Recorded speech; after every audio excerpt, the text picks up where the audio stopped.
Hello guys, আসসালামু আলাইকুম, back to my channel. আজকে আমি আপনাদের সাথে খুবই সুস্বাদু তিনটা রেসিপি শেয়ার করতে যাচ্ছি। একটা হচ্ছে গলদা চিংড়ি ভুনা।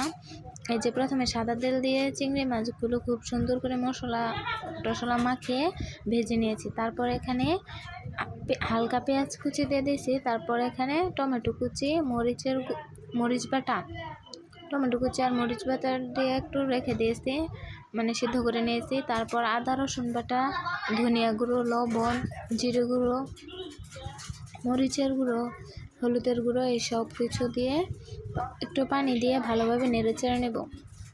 তারপর একটু কষানো হয়ে গেলে তারপরে এই যে এখানে চিংড়ি মাছগুলো দিয়ে দিব। এখানে কয়েকটা কাঁচামরিচ দিয়ে দিয়েছি আর এখানে উপরে কয়েকটা ধনিয়া কুচি দিয়ে দিয়েছি। এই যে রান্না শেষ। তারপর আরেকটা হচ্ছে কই মাছের তরকারি। সেটা হচ্ছে প্রথমে মাছের কাল্লাগুলো খুব সুন্দরভাবে ভেজে নিয়েছি। তারপর পেঁয়াজ কুচি, রসুন কুচি, আদা কুচি, পেঁয়াজ বাটা, রসুন বাটা, জিরে বাটা সব কিছু দিয়ে দিয়েছি। তারপর সজের গুঁড়ো, মরিচের গুঁড়ো, হলুদের গুঁড়ো দিয়ে একটু পানি দিয়ে নেড়ে চেড়ে দিয়েছি। তারপর এখানে কপিগুলো দিয়ে খুব ভালোভাবে একটু ঢেকে সিদ্ধ করে নেব কপিগুলো। এই যে প্রায় সিদ্ধ হয়ে গেছে।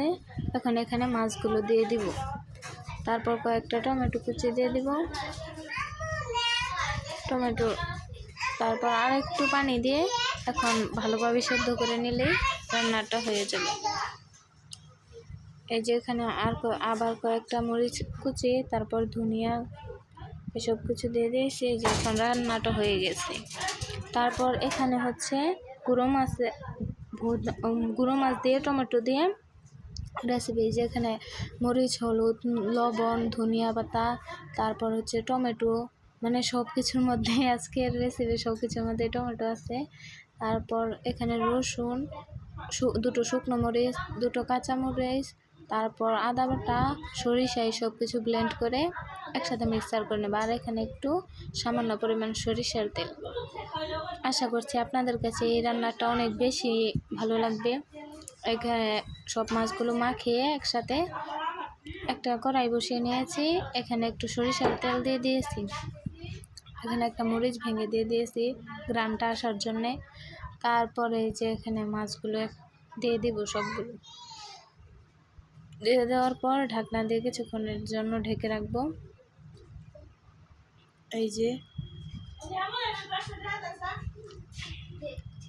মাছগুলো প্রায় সিদ্ধ হয়ে গেছে। এখন আরেকটু সিদ্ধ করে নেব। এটা হচ্ছে টক, মানে গুঁড়ো মাছের টক, কিন্তু কষা কষা, ঝোল রাখে না একদম।